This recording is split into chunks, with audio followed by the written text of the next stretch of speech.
Hey, Fanboy Nation. This is your pal Daffy Duck, and you're watching. We're watching Fanboy. Fanboy, etc. Fanboy Nation. Dot, I assume Tom.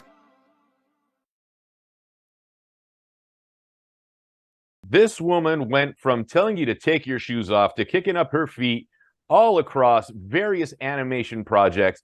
Right now, she is working with Nickelodeon and Paramount Plus on Transformers EarthSpark as Dot Molto.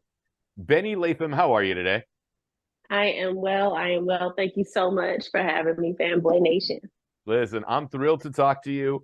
I used to hate you because you worked for TSA, make us take our shoes off, make us take our belt off. But the people I hated more than you, hold on, there are people I hated more than the TSA agents, though. Uh-oh. It's that guy that would not get naked till he got to the front of the line. Oh, yeah. And had to take his shoes off, his belt off, $80 in change out of his pocket, his stainless steel watch, his nose ring, and everything else, and then held up the line even more. For the stainless steel watch. Yeah, believe it or not, we didn't like that guy either. Fun fact. Not a fan. Made our jobs a lot harder. And yeah. So please don't be that guy. Whoever you are, whoever's listening. Don't blame you. Yeah. I'm gonna tell the world, we hate you. All of us. TSA agents, passengers, TSA pre-check people hate you too. I can't stop laughing because I know exactly, like I'm replaying all of the images of that guy, and now I need a tissue because I'm laughing so hard. Can you tell I had to fly recently? Just a little, just a hint. Give me 1 second. I'm trying not to. I have to sneeze. Oh God. Well, God bless you. Still on? Yeah, you're still there. Okay. Oh gosh. Yeah, that took me back. And I'm sorry. And yeah, hopefully you weren't that guy. And I hope for the rest of your life, you never have to encounter that guy. I am not that guy. I will show up in gym shorts with everything loaded in my bag except my ticket and my passport. Smart man. There you go. Yeah, because like you, I hate waiting. Amen. Yeah. And we have somebody joining us real quick, so we're going to allow them into the room. Your agent's going to make sure that I don't talk about anything off color. Right on. Yeah. So, no, hopefully everything's going well. You got to take us through how you go from TSA agent to voice actress, because this is a hard business to break into. So I've been told. I was one of those people that never really stopped being an actor. Even when I was at the airport, I was the agent that was making funny voices and cracking jokes to kind of relieve the tension so people can go on about their business. And I would see people that I admired flying in and out of LAX all the time. And some of them had their Oscars in their bags, and I'm seeing Emmys in the X-ray machine. I'm thinking, dang, I'm right here in LA. I owe it to myself to try, but I was always too afraid because, like many others, including yourself, have said, it's a hard business to get into. And then in 2013, there was an incident where an individual came and opened fire at the checkpoint, and I lost a coworker. A few other coworkers were injured, and that was a big wake-up call for me, because if I'm going to be unalive doing something I don't like, I may as well go for what I love. And I've loved voice acting ever since I was a small child. I grew up watching, you know who Cree Summers is? I'm sure you know. I love Cree Summers, sweet lady. Icon, legend. I grew up watching her on Inspector Gadget because she played Penny. Stop telling people how old we are. There's reruns. Okay. I'm not trying to tell everybody how old we are, but there are reruns. And so she did a TV show called A Different World. I don't know if you're familiar with that. And when I read her name in the credits, and I read the name on the credits for Inspector Gadget, I put two and two together, and I went, oh, Penny is Black. This lady does voices.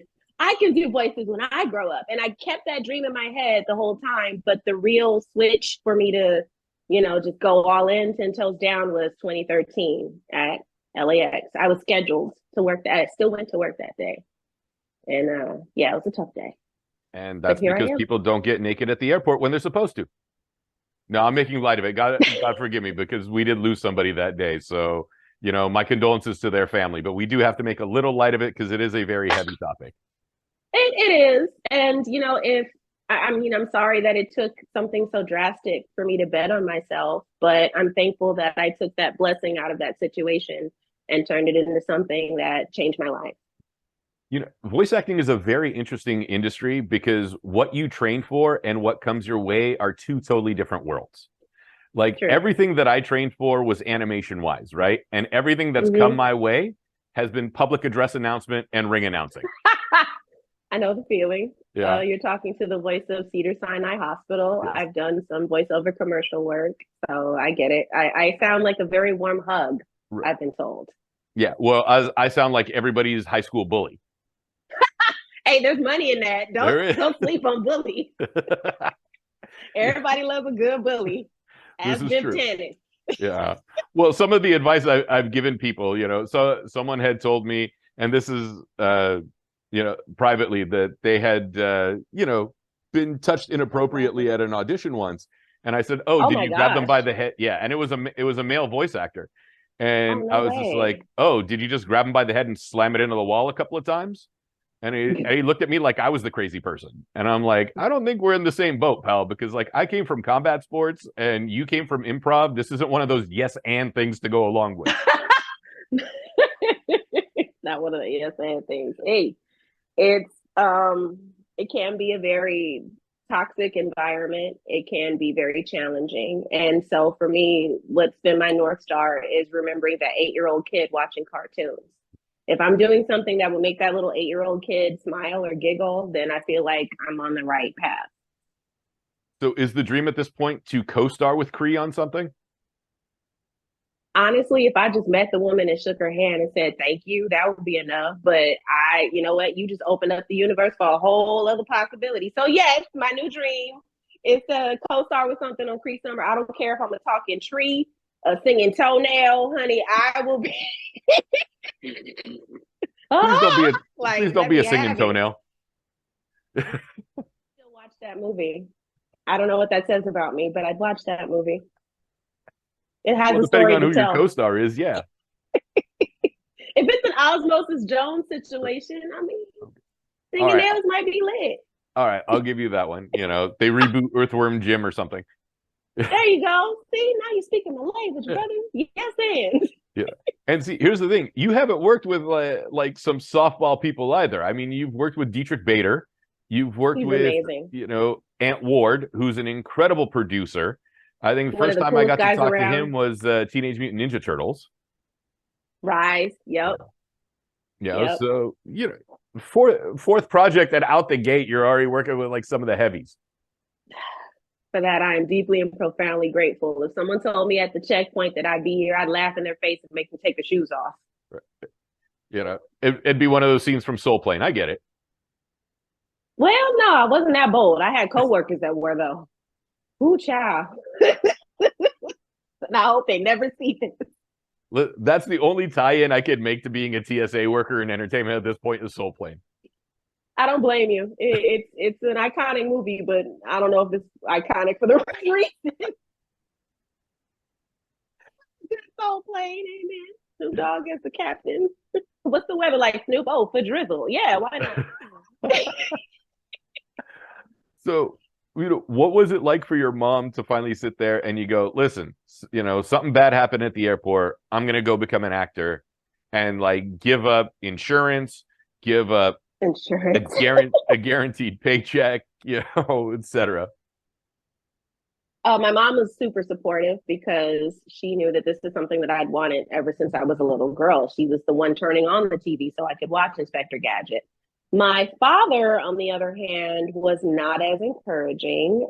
He said something along the lines of, "What are you doing? Are you kidding? That's a steady paycheck. You're going to throw your life away."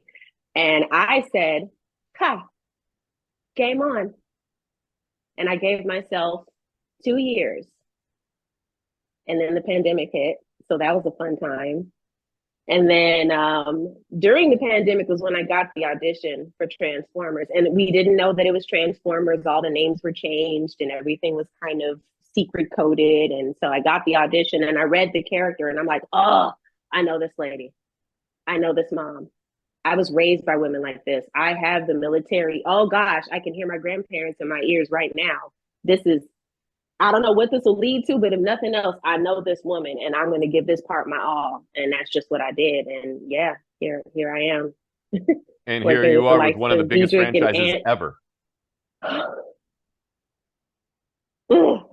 8-year-old me is doing the Cabbage Patch right now, in case you're wondering. Again, stop telling everybody how old we are. Reruns, YouTube, let me have this.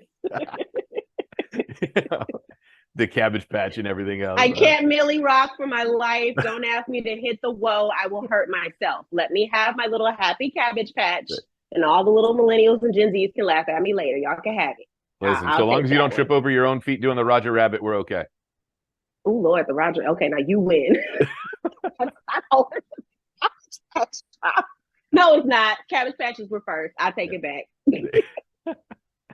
Yeah. And then, of course, your dad sat there and goes, yeah, she's on Transformers, but she's not a Decepticon, so.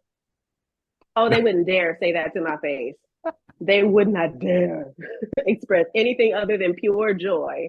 And the one person that I really, really wanted to impress was my nephew. He just turned 5. And coincidentally, he's half Black and half Filipino.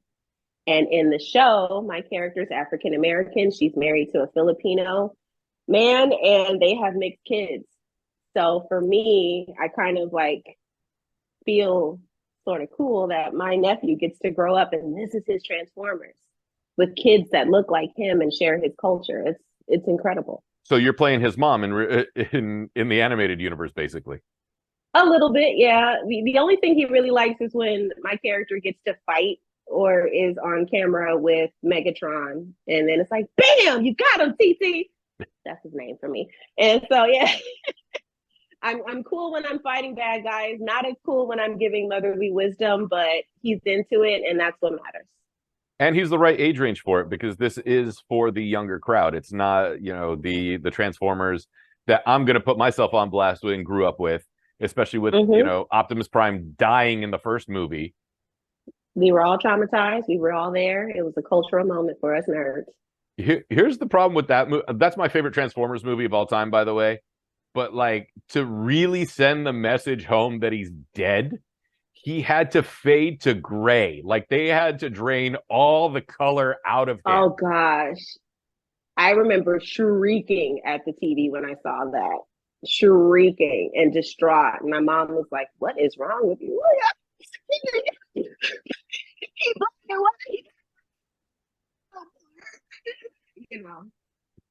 And yeah, the rest of us shared that trauma, and now here I am playing a mama.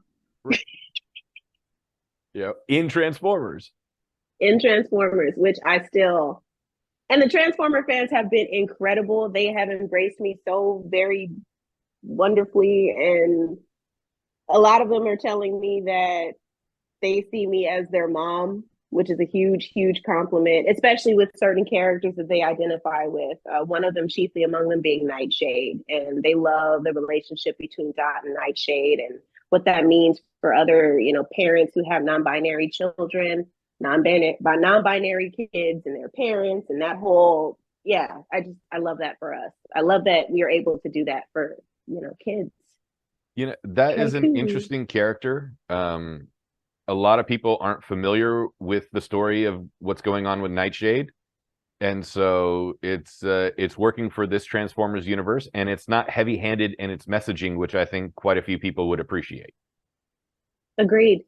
It's, without giving too much away, I don't know how much I can talk about regarding that character, but I will say that... Well, the clips are already out about it.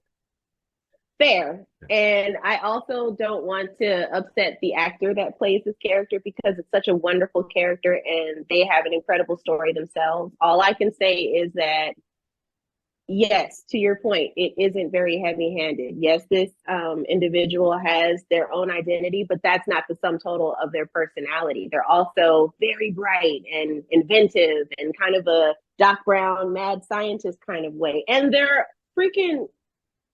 I mean, you've seen Nightshade in alt mode. Mm-hmm. That's a bad Mama Jenna right there. That's a cold piece. I saw it and I was like, oh shoot. I'm seeing clips of it and I'm like, people are gonna flip when they see their alt mode. And yeah, You know, dope. it's interesting how Transformers has. This is what's great about Transformers is that the different iterations transcend different generations, and it's acceptable to different audiences. Like Star Trek, how each one has their series. Where Absolutely. and I don't care if I get in trouble with this. Star Wars couldn't pull that off. Like Star Trek did it. You know, what's it called? Transformers has done it, but Star Wars for some reason could not have that transitional tertiary thing when it came to television or films. And not as successfully. Yeah. I think it's starting to grow on people as time progresses, as far as Star Wars go. And to your point, yeah, you're right. Everybody has their sort of thing in Star Trek. I grew up with the Next Generation. Captain Luke Picard was my captain in my head. You know, other kids, it's Deep Space Nine or none of them, just the movies. Same thing with Transformers. Everybody can kind of find their thing and lean into that. Star Wars is a little complicated in that because the original was such an iconic franchise, it was really hard to find something to match that energy and match the spirit of the original movies. You know, a Star Wars movie is very, very unique in that you know what a Star Wars movie is, if that makes any sense. So to replicate that isn't always the easiest thing to do versus starting from scratch and a whole new point of the story with Star Trek. So yeah, to your point, it is easier. And they're trying. I didn't mind Ahsoka. I thought that was cool. Mando had some moments in it that were dope. You know, they're trying. Dave Filoni is really trying to put the force back into balance. I think it's the jumping the timelines that is getting on people's nerves at times instead of, you know, yeah, let's go off and do another. But how else can they rectify all the mess? How else can they make it work? You know what I'm saying? They have to kind of find that little gray area and then work from there. Right. Because there's so much that's happened, especially with the latter three movies that upset a lot of folks. And, you know, you have people who have the EU knowledge, people who played the games, you have people who read the stories, you have people like me who grew up on the OG trilogy and came of age when the prequels came out. So there's a whole bunch of stuff in the soup, and, you know, too many ingredients, too many chefs will spoil the pot. Yep. And that's what that was a long rant. But it's true. And that's the beautiful thing with Transformers is that, you know, each person is bringing their own thing to the potluck. Agreed. Yeah. Agreed. You know, Alan Tudyk being Optimus Prime in this, he's an incredible voice actor. You know, gosh. You know, Alan is so great that you don't even recognize it's him half the time when he does certain voices. And, you know, I flipped out because I'm like, oh my gosh, is that Dutch? I'm reading the sheet, like with the names on all the people that when I first got cast, I saw the cast list and I'm just like crying my eyes out because these are people I admire. And then I stopped on Alan. I'm like, what the heck? Yo, that's Dutch. They got Dutch. Okay, let me stop. I'm nerdy. Let me tuck my nerd back in. You know who you're talking to, right? And what website this is going to. So you're fine. Duly noted, but sometimes people don't buy it when I say that I'm a nerd. I don't look the part. So when I start talking, like I had this wonderful debate with my boyfriend, and this is how we kind of got together. He was like, oh, I like Star Wars. I'm like, I like Star Wars too. And I said, okay, here's a question for you. A-Wing or X-Wing? And he was like, X-Wing. I'm like, okay, okay. You my peoples. All right. That's what did it. And now he's running lines with you to see what the next episode is going to look like. Every chance he gets. Like any true nerd. But I'm really thankful and blessed that the fandom has rallied around the show and defended the show in some instances from, you know, varied opinions, we'll say. And it's become its own thing. And, you know, you like it, you don't, but you respect it for what it is. I'm one of those people that if I don't like something, I just won't watch it. I won't go and lose my mind about it. Thank you for being a grown-up. Yeah. Thank you. Which, you know, destroys my nerd credibility. Stuff you don't like. Huh? But that destroys my nerd credibility because, like, I have to hate watch stuff. I don't like you have to hate watch stuff. But I never got into the whole hate watching revolution. I'd rather find something else. It's just too much energy to devote to something that you don't care for. Right. And yeah, sometimes it's fun to beat up on, pick on a little guy or whatever, but that gets old after a while, no? No, you got to punch up. Yeah. You know, Punch like up. I did that early on when we started FanboyNation. You know, people were making listicles, so I was like, I'm gonna have fun with one. And speaking of Alan Tudyk, who I love as a person, I hate Firefly. I absolutely hate Firefly. I know. Hate Firefly? I hate Firefly. And so Oh my gosh. then you're really gonna get mad okay, at I'm this. hearing you out. All right. So I made a listicle of the 13 reasons why Firefly really sucked. And I listed the episode guide, and then Serenity is number 13, the movie, and the box office receipts.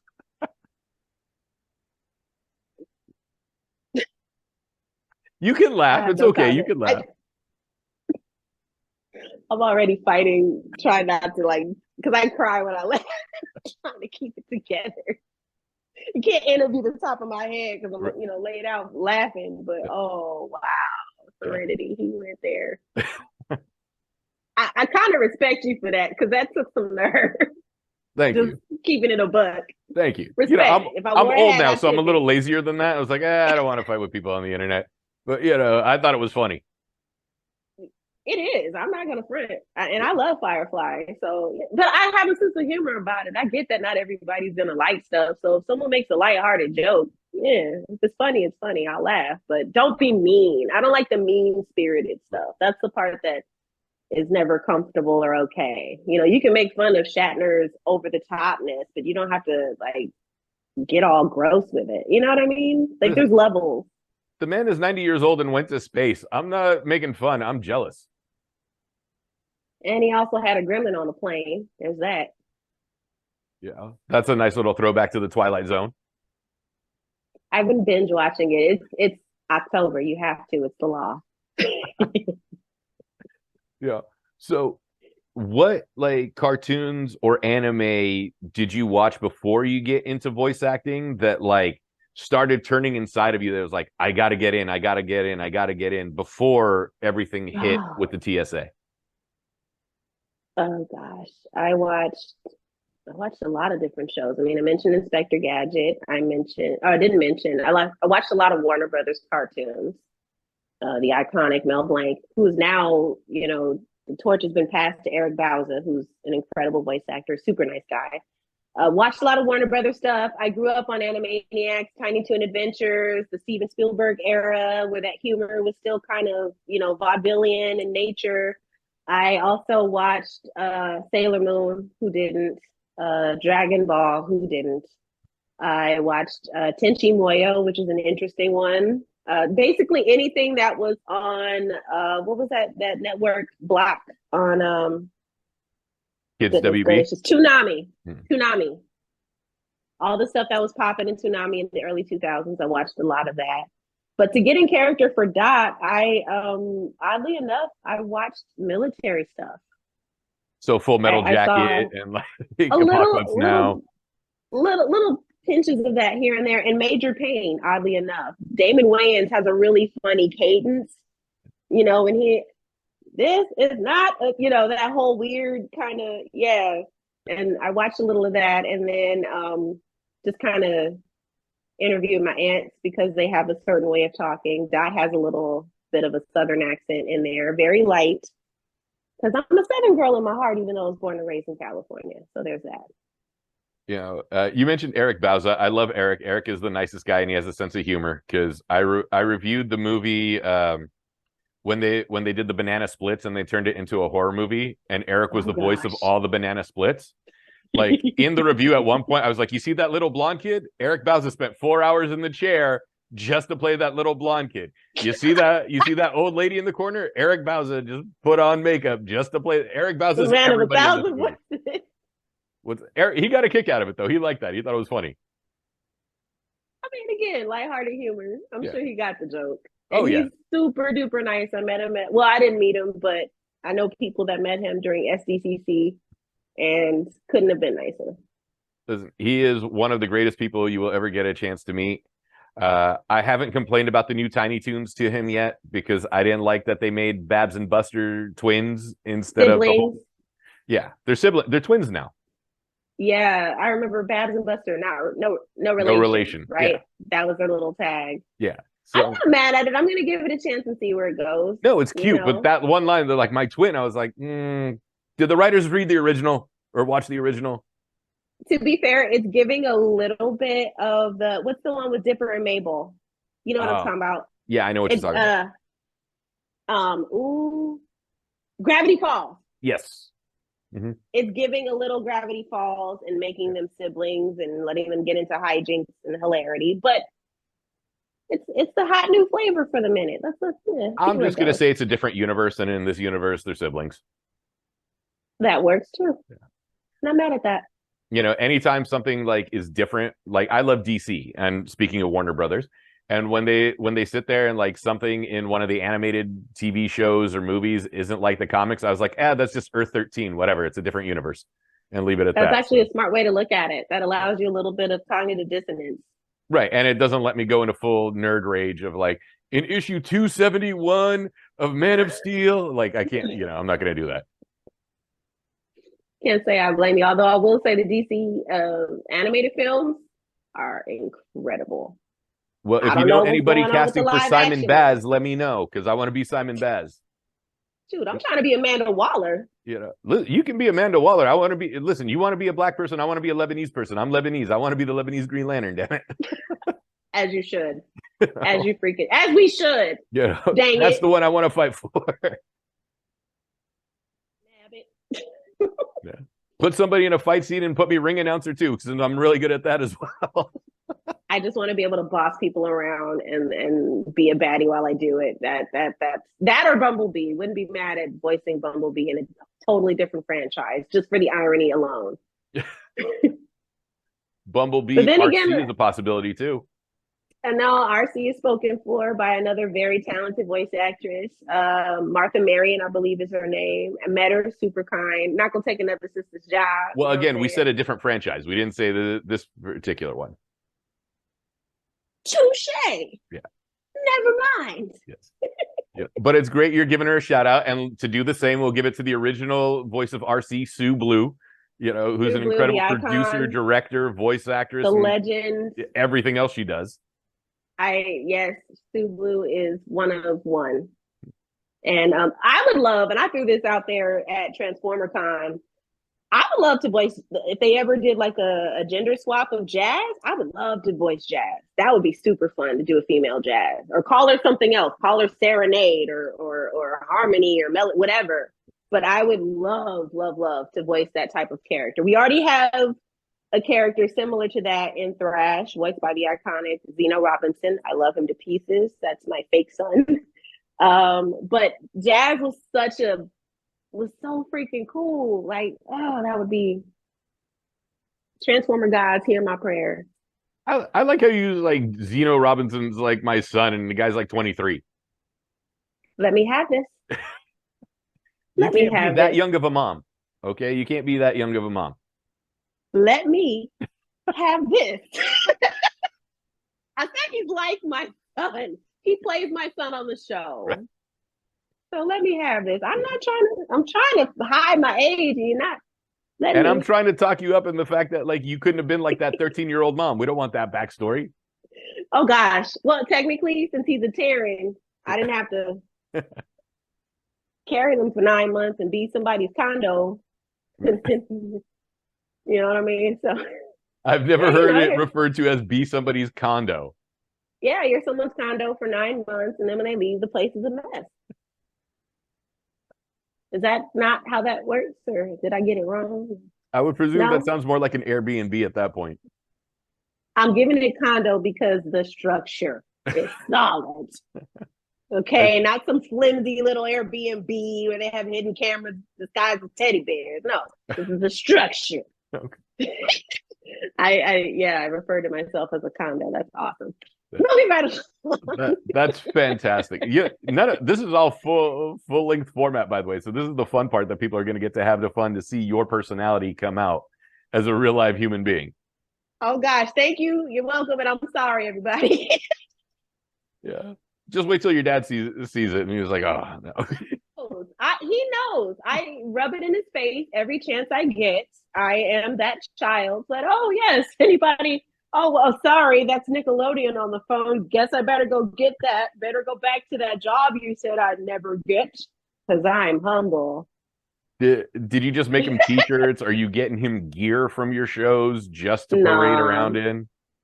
I don't. Honestly, I'm joking. I don't really do it that much. I let the work speak for itself, and he knows. So he just asked me how work is going, and work is fantastic, actually. Work is great. I got to work with some amazing people, but What's it like to hear yourself back after because you put out the audition, you go for it, then you do the recordings, then the animation comes out about a year and a half later, depending. And then you get to animation go takes a back. while. Yeah, and then you get to go back and either learn to voice match because you forgot what the character originally sounded like when you recorded it, or you're egotistical and you just want to watch for the sake of it to hear yourself and how great you sound. I'm not saying that's you, but I do know people like that. What's it like watching the final product? Like, what is the disconnect between the voice actor and the audience member in this regard? Once I walk out of the booth, I'm done. I surrender everything I do in that booth. So when I see the show, when it's all like finished and polished, and I'm hearing all the other voice actors, I'm watching as one of the members of the audience. So I'm just as wrapped up in the story as anybody else is, even though I know what happens because I read the script and I had my time with it. There's usually enough time that passes where I'm going to forget all the little minor details. So sometimes when I'm watching myself back, I either am lost in the story, I'm lost in someone else's performance, or I'll remember, oh, yeah, I remember when I recorded that line. And I remember the outtakes when I said this word wrong, or I'll be reminded by things I've done in the booth. But yeah, I want to watch with a fresh perspective. I try my best with any project I do to distance myself once the work is done so I can enjoy it, and also honestly evaluate my performance and ask myself, dang, I wonder why they chose that line. I remember reading it 3 different ways. What was it about that performance that they liked? What was it that connected? So yes, I watch to listen, but I also watch to learn. And then the second watch is sitting next to your dad going, "That was me. That's me. That's me." The best part is I don't have to do that anymore. My nephew does it, so there's that. So you already have somebody in-house rubbing it in for him. A little bit. And what does your sister do since you're the voice actress? Is she like an accountant? My sister works in pharmaceuticals. I have a brother that's a firefighter. Just caution to the wind. But there's a big age difference between me and my younger siblings. Big age difference. And here I thought you were the baby because you were the one that got to live all the artsy fartsy stuff. Oh no, I was the experiment. The eldest, the firstborn. They're figuring it out with me. So by the time thing 1 and thing 2 came along, they already retired and just like just do something, please. Just figure it out. Just go. I'm tired. But yeah, I'm the eldest of 5 siblings, and there is a 16-year gap between myself and my youngest sibling.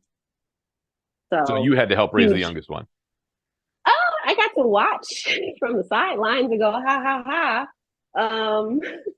But then again, by the time they came up, technology was doing what it did, and so their generation grew up completely differently than I did. They still had a little bit of analog, but definitely more digital as they came of age. For me, I was analog up until adulthood, and then all the digital stuff hit. So it's cool to get their perspective on things, and it's cool to hear that work that I do may connect with them on some level. It's always cool. But yeah, I am the eldest who had the most unconventional career. Everyone else is doing cool stuff, fighting fires. That's kind of cool.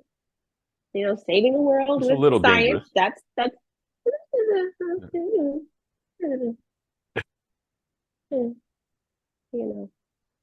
But I get to sit in my closet and make funny voices, and people throw money at me. Right.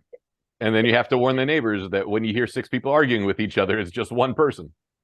My neighbors are over it. I sent gift baskets. Sorry for the inconvenience. If your dog is barking at 2 a.m. because I'm fighting for my life in a closet, it, is, sorry. Have wine. That could also be disheartening in the fact that, like, you know, you're recording a scene where you're being accosted, and then God forbid someone actually breaks in, and the neighbors are so disenfranchised by it, they're like, ah, that's just Benny working. I don't know if I could get away with that. I live in Compton, so it might be a little different for me. And that's the joke. That's all I'm gonna say about that. If they hear me screaming and hollering, it might just be business as usual. But they have a good sense of humor about it, and I do my best to soundproof as best I can. But I've made a few. There were some people that kind of gave me a side eye when I go get my mail or something. I'm like, she in there hollering and casting spells and doing voodoo and talking about helicopters and hit the deck and yeah, that was me. Sorry, guys. Wine. You're like, I have very vivid dreams. Of falling out of windows and fighting bad guys and saving my robot children from certain doom. So, you know, with this being your fourth mainstream big project and it being Transformers that quickly in your career, is it like the only thing that would be better at this point is like, how do I top this? I know, I'll play the Virgin Mary and be the voice of the Mother of God in some project at this point. I don't know. I don't think about topping anything. I just sort of take each project as it comes because I love my work so much. It doesn't feel like work. And I'm just like, ooh, I get to play this.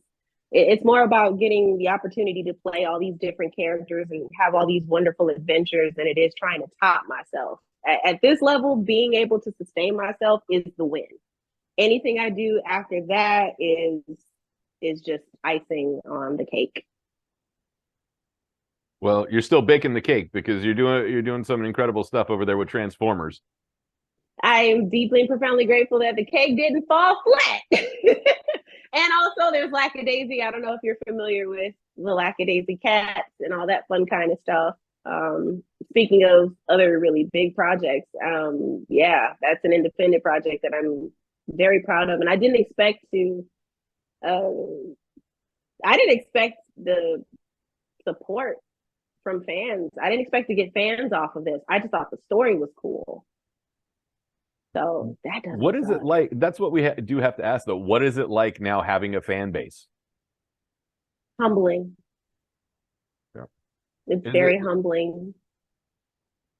Is it interesting where, like, because I remember I talked to, and God, I feel like such an ass name dropping, but like Phil Lamar and then John DiMaggio, because they were, you know, we were talking, it was for Futurama, and John was so confused because people would, when they recognized him, would ask him to bite his shiny metal ass, and he's like, what is this guy talking about? Not remembering that was one of like the earliest lines, you know, for Bender. Like, do people come up to you now and, you know, shoot lines at you from something and you're just like, was that me? I see some memes that pop up every now and again with Dot. There's one in particular where Dot is, you know, when she has that fight with Agent Croft and gives her a hurting and kicks her out the door. And some kid did this really funny meme, and what he did was they matched up the audio from a TikTok video I did where I was talking about an experience I had at Costco. And the short of the long is I'm at Costco and I'm wearing my Transformers EarthSpark sweatshirt because it just came out and I was all happy. And there was a lady that we were waiting on some samples, and she's pointing at my shirt. She goes, is that the new Transformers? I said, yeah. She goes, oh, my grandkids love that, or my baby loves that show. And I said, really? So we're having a good old time. I tell her who I am and what I do. And we're just having a wonderful little chat, me and this lady waiting on these mozzarella sticks. So this dude comes over and he was like, oh, that's that woke trash. Yeah, that's that woke Transformers, da-da-da. And we were like, all right, whatever. We're trying to carry on. Dude's still running his mouth. The lady gets upset and goes, you're just salty because if you were a Transformer, you'd be a dump truck. Now go get some business to mind. So the kid took the audio from you're just salty because if you were the dump truck line and smashed it and made it look like Dot said it. And I could not stop laughing. It was so funny. So that's probably the closest I get to somebody like quoting lines back to me. I'm seeing the memes And kids are tagging me in the memes and, oh yeah, I want to be this and that feels really cool because it lets me know that the work is connecting and yeah, it's fun. Now I I can didn't think only I'd get imagine what here. Kari Walgren's reaction would be to that line being, with that shown to her. Kari's got a great sense of humor too. She does. I didn't get a chance to meet her though, unfortunately. But yeah, big fan of her work. She's incredible. All right, so I'm gonna throw this out about Kari. So Kari, when she warms up and going into the studio, she'll sing like death metal songs in the characters that she's working on that day, to the point that like Marilyn Manson retweeted one of her videos.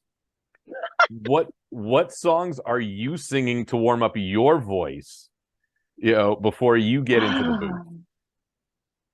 That's a great question. What songs am I singing to warm up before I go into the booth?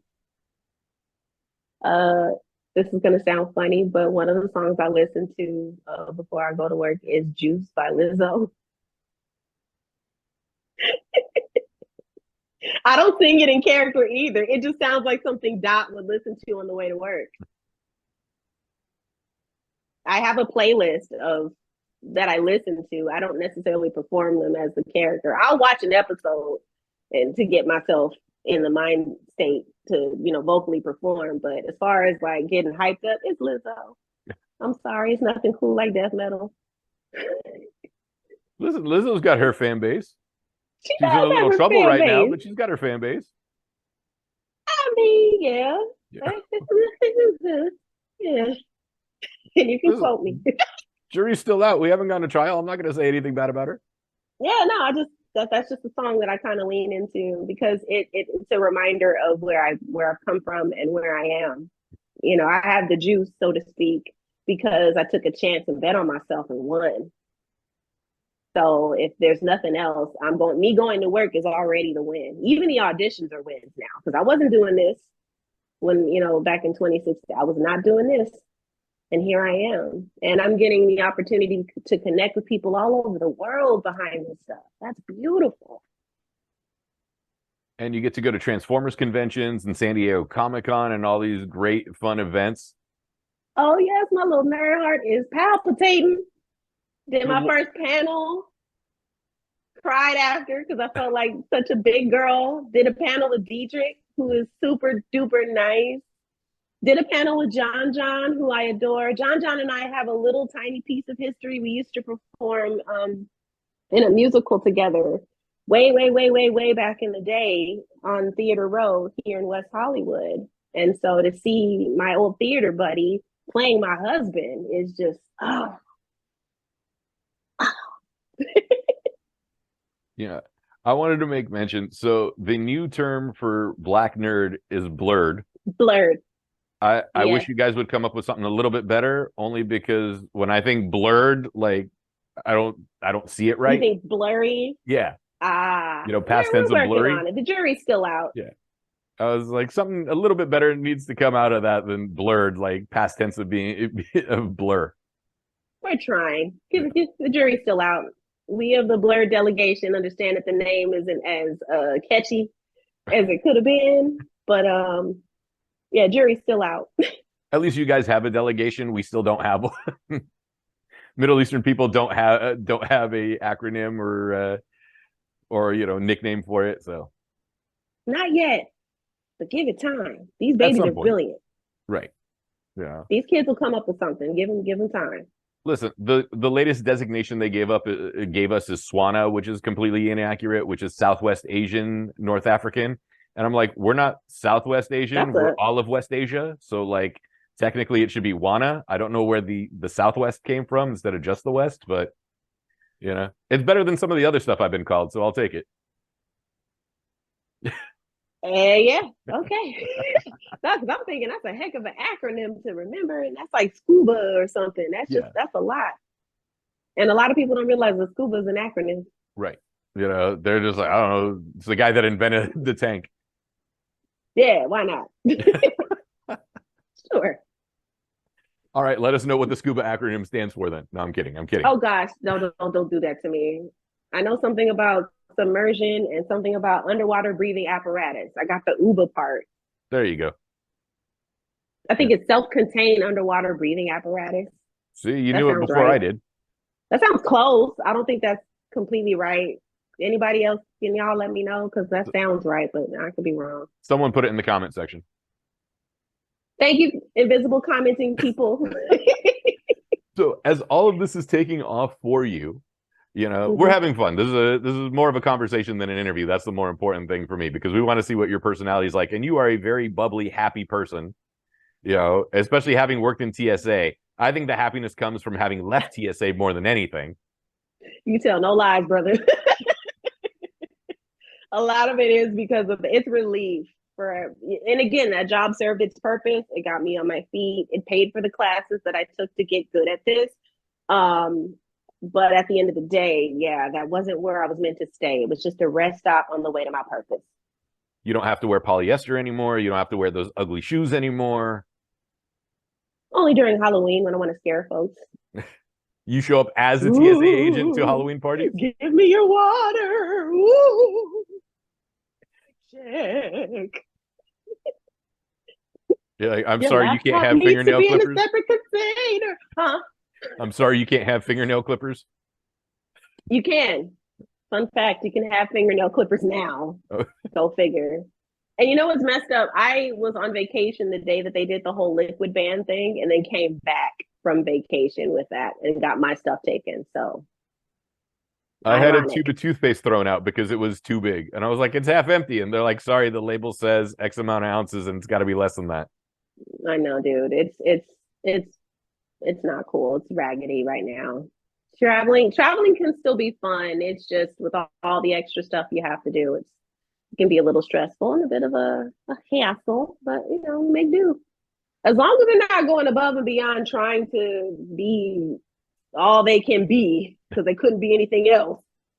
Those were the coworkers that drove me nuts. And you know exactly what I'm talking about. The ones that, didn't get a chance to go fight crime in real life. So they have to go and be a snot rag when they take your hairspray.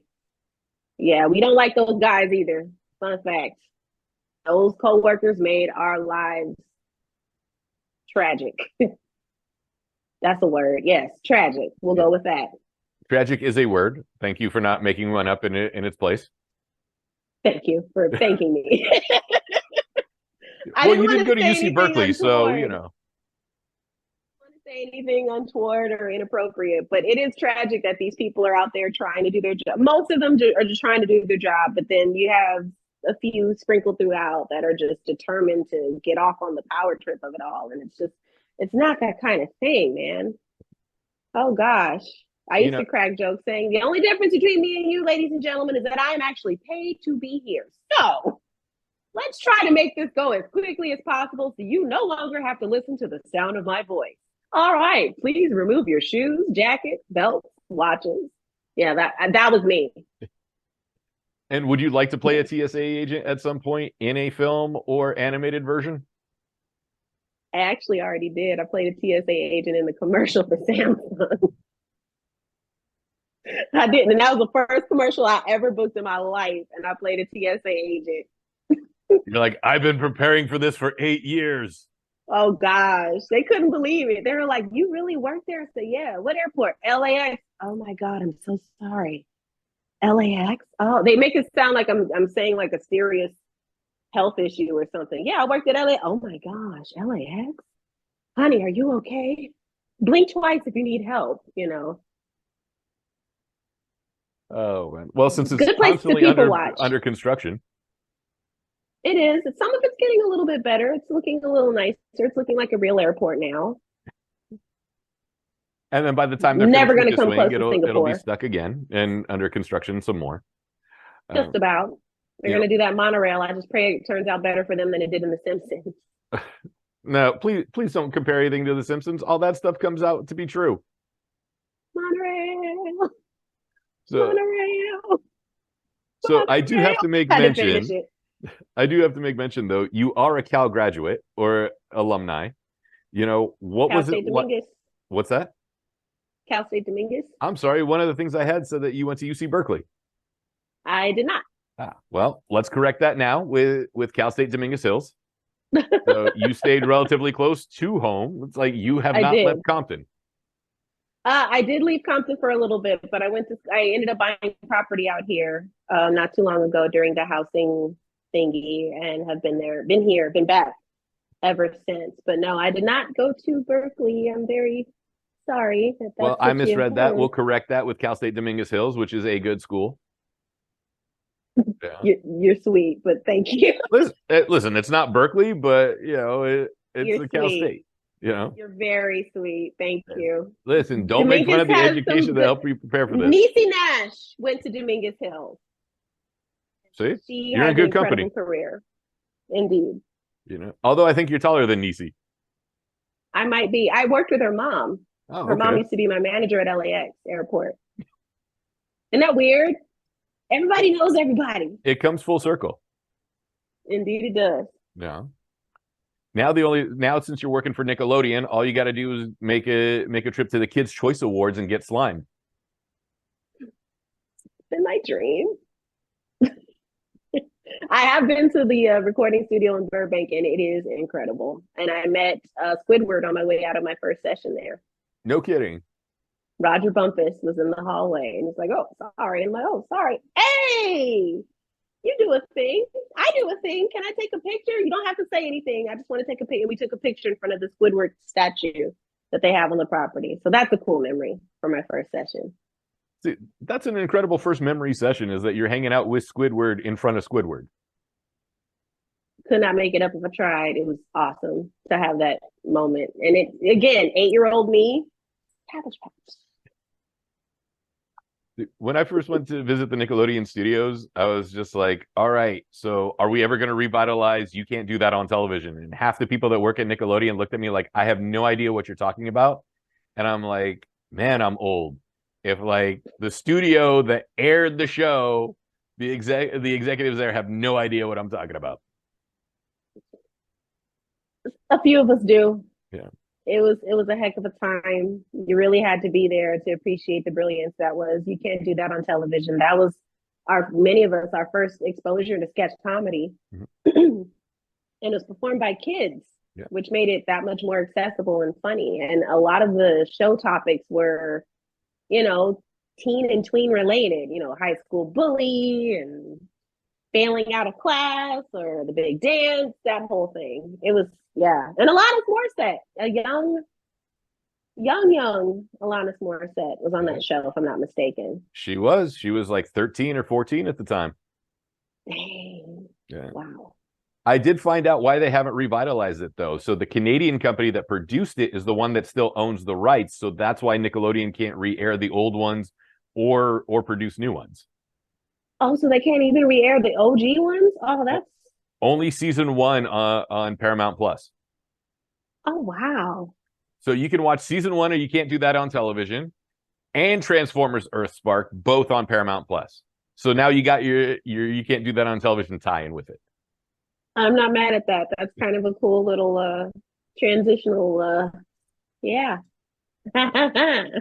Listen, you're doing something right to be this happy and this put together, especially after that work situation that led you to where you need to be now.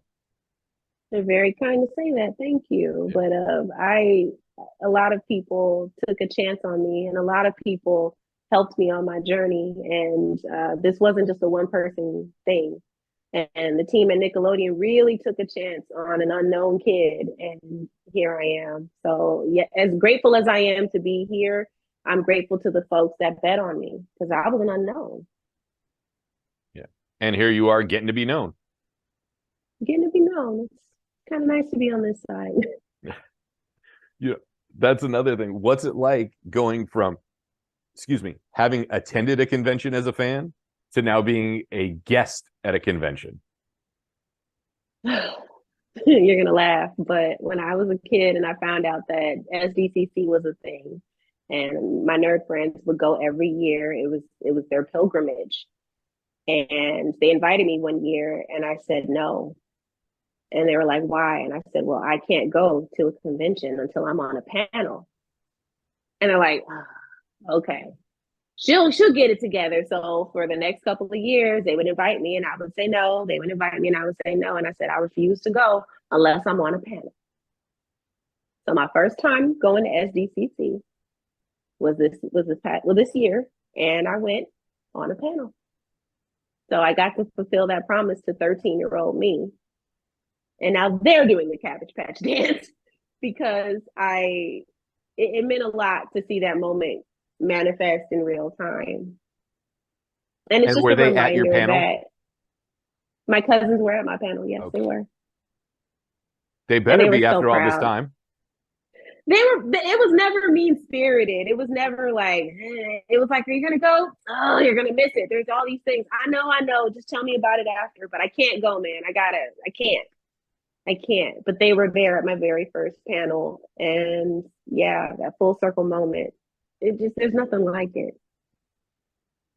Benny, what do you want to tell other kids that grew up in either your old neighborhood or neighborhoods similar to Compton that think, oh, that's just for people that either have means or that's just a dream, I can't get out of this situation or whatever else? What would you like to tell that 12-year-old kid? What I would tell that 12-year-old kid who feels like this is beneath them is that I am them.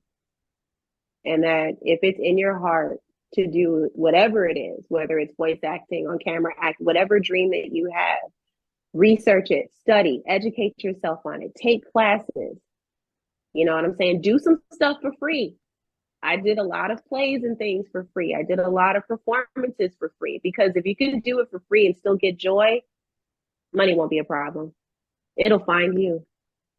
It found me. And as someone who knows what it's like to sit where you are or be where you are, I'm going to hold the door open for you as long as I can until I can see you. So know that there are people like you waiting on you to find whatever it is you need to find to get wherever it is you need to be. I love that. Benni Latham, where can we find you on social media if we want to connect with you, talk about Transformers, talk about everything else, do sing-alongs, talk about dump trucks? Sing along, yes, please. The dump truck musical. You can find me on TikTok, on Instagram, on Twitter, all under Benni Latham. It's Benny with an I, not a Y. BenniLatham at TikTok, Yahoo. No, not Yahoo, but TikTok. What are all the other things that they do now? The My Face and the Twitters and the tweeters and the you get it. Every social media, look for Benni with an Benni I Latham. Yeah. Yes, indeed. And make sure to check out Transformers EarthSpark on Nickelodeon and Paramount Plus. Benni, it's been a great pleasure. Stick around for a couple of minutes just to chat and finish things up. I'm so happy I got to talk to you. Likewise, thank you so much for having me. This has been awesome.